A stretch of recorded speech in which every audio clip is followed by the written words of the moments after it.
धन्यवाद। प्रणाम नमन सबको मेरा तरफ से नमन प्रणाम। आज का मेरा जो टॉपिक्स है ये होता है progeny the child birth. After the marriage the couple have the desire for their incoming child. तो चाइल्ड बर्थ के लिए बच्चा जो आता है उसके लिए आज को मेरा तो ये तो जो बच्चा का जो कॉन्सेप्ट है, चिल्ड्रन का कॉन्सेप्ट है, ये फिफ्थ हाउस का concept. Fifth house is fifth house is the main house of the 12th house. So many criteria fifth house में होता है। चिल्ड्रन इशू, इंटेलिजेंसी, तो entertainment, so acting, so sportsmanship, so higher education, so many satta, jua, gambling, all things are in the fifth house. So fifth house is the one of the main house of 12th house in the horoscope और कुंडली। तो मैं fifth house का अंदर ये जो आज को डिस्कशन है चाइल्ड बर्थ का, बच्चा होने के लिए प्रयास होता है। जब जो डिस्कशन आता है उसके बारे में आज को आलोकपात करने का प्रयास लेना स्टार्ट करता हूँ। तो पहले ये जो बात चार्ट है, मैं बात चार्ट लिया है 12th हाउस से। लगन जो भी हो सकता है, या मेष हो सकता है, वृष हो सकता है, मिथुन हो सकता है, कर्क हो सकता है, ये यहाँ पर सिंह हो सकता है, यहाँ पर कन्या हो सकता है, ये लिब्रा तुला हो सकता है।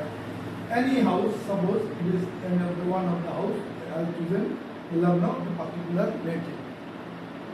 तो इसका फिफ्थ हाउस का जो सो many criteria I already discuss. Fifth house में सो मेनी फैक्टर्स आता है, ऑलरेडी आई डिस्कस। उसके अंदर से जस्ट द चाइल्ड बर्थ का जो टॉपिक्स उसमें इंक्लूडेड है उसके बारे में मैं दो चार जो एक्सप्लेनेशन वो देने का प्रयास रखता हूँ। ये पहले जो क्वेश्चन आ रहा है जो चाइल्ड बर्थ के लिए, तो पहले एनी एस्ट्रोलॉजर और any person they are seeing the condition of fifth house. Fifth house के कंडीशन कैसे है, उसमें इवन नंबर ऑफ साइन है, राशि कौन सा राशि है, और इवन नंबर राशि और ऑड नंबर राशि वो भी देखा जाता है। 11th हाउस में कौन बैठा देखा जाता है। तो ये मेन थी फ्रॉम द बात चार्ट। तो इसमें जो क्वेश्चन आ रहा है, पहले क्वेश्चन समटाइम्स ये कोई नेटिव को कोई कपल्स को बच्चा आने से डिले हो जाता है, उसको 2 years 3 years क्रॉस कर दिया बट कोई इशू नहीं आता है। Why this is happening? In that case जो कॉन्सेप्ट इज दैट में जो बैरन साइन है, कोई भी ड्राई साइन है, वो एरिस जब बढ़ जाता है फिफ्थ हाउस में, और मिथुन और जेमिनी जब बढ़ जाता है फिफ्थ हाउस में, सिंह जब बढ़ जाता है फिफ्थ हाउस में, और कन्या राशि भाग्य जब बढ़ जाता है फिफ्थ हाउस में, ये बैरन साइन है। फिफ्थ हाउस में जब बैरन साइन बैठ जाता है तब ये फील्ड स्ट्रॉन्ग है, ये फील्ड ड्राई है, देन प्रोबेबिलिटी ऑफ फाइंडिंग और इशुएंस ऑफ चाइल्ड लिस्ट हो जाता है। ये फर्स्ट कॉज। सेकेंड कॉज जो होता है, some malefic planets is there.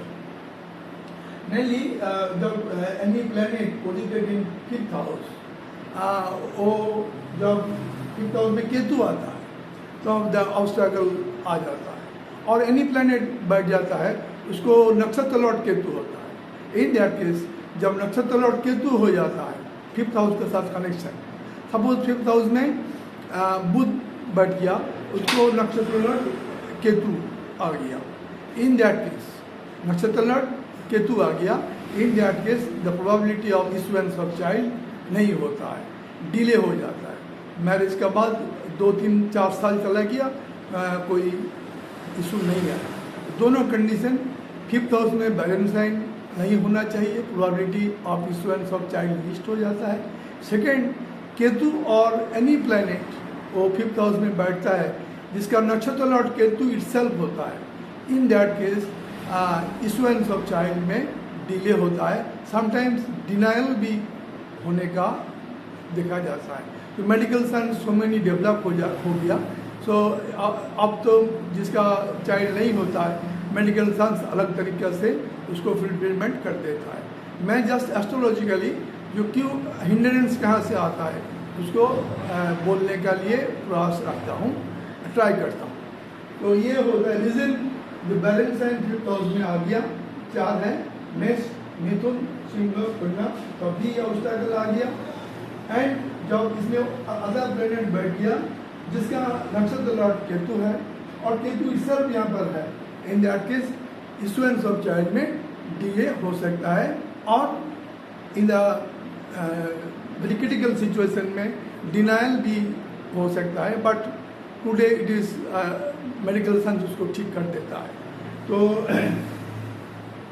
ये होता है क्यों इश्यूएंस ऑफ चाइल्ड में दिक्कत होता है। इश्यूएंस ऑफ चाइल्ड में मेन जो प्लैनेट है एक जुपिटर, गुरु, बृहस्पति। ये गुरु और बृहस्पति जो है वो उसका एस्पेक्ट जब 5th हाउस में आता है और वो जब 5th हाउस में बैठ जाता है और सपोज गुरु नहीं है तो सन मार्स बढ़ जाता है, then also child issue positive हो जाता है। General the probability is that they are when Sun Jupiter Mars is placement और aspect in 5th house. 5th house का साथ इस तरह से गुरु का, सन का, सूर्य देव का और मंगल देव का कनेक्शन हो जाता है, तो probability of finding male child का ज़्यादा होता है, फीमेल चाइल्ड का लेस होता है। But it is not certain ये मेल होगा, मेल भी होगा, ये नहीं है, प्रोबेबिलिटी है। जब मून और वेनस, चंद्र और शुक्र जब बढ़ जाता है 5th हाउस में और एस्पेक्टेड बाय चंद्र और Venus to the 5th house, only Venus और only Shukra, only Chandra, then also child में भी फीमेल चाइल्ड हो सकता है, समटाइम्स इट में भी male also, not certain but probability female child होने का ज़्यादा। तो इन जिस क्या आता है जब सन जुपिटर मार्स कनेक्शन आता है तो मेल चाइल्ड का प्रोबेबिलिटी ज़्यादा है, जब मून वेनस का कनेक्शन आता है फीमेल चाइल्ड का प्रोबेबिलिटी ज़्यादा होता है। इसके बाद हम लोग का जो देखना चाहिए, राशि is very important for child birth. राशि जो कौन सा घर 5th हाउस में है, इस राशि को देखना चाहिए।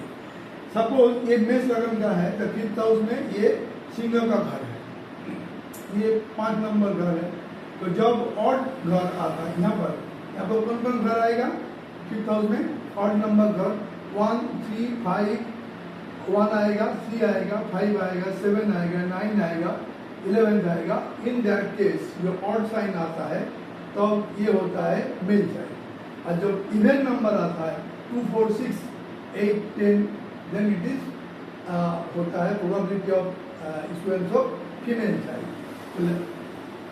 ऑड नंबर से मेल होने का चांस ज़्यादा, इवन नंबर से फीमेल होने का चांस ज़्यादा है। जब चाइल्ड इशू होता है जनरली फर्स्ट इशू ये 5th हाउस से गवर्न होता है, जब ये सेकेंड इशू ये 7th हाउस से गवर्न होता है। 7th हाउस का लॉर्ड, उसका इम्पोर्टेंस 5th हाउस से एक ही हो जाता है। जब थर्ड चाइल्ड का कॉन्सेप्ट आता है तो 9th हाउस को लिया जाता है। हियर इन द कृष्णमूर्ति पद्धति not only the 5th house, they also give importance in the 11th house and both the couples को जो चार्ट है वो लेना चाहिए, ओनली फीमेल और ओनली मेल नॉट। दोनों का अंदर देखा जाता है जो उसमें कौन सा हाउस 5th हाउस में कौन हाउस है, उसका अंदर इवन है और ऑड है, कौन सा एस्पेक्ट है, दोनों का चार्ट देखना चाहिए, मेल को एंड फीमेल को। जनरली द फीमेल को चार्ट को ज़्यादा इम्पोर्टेंस दिया जा होता है।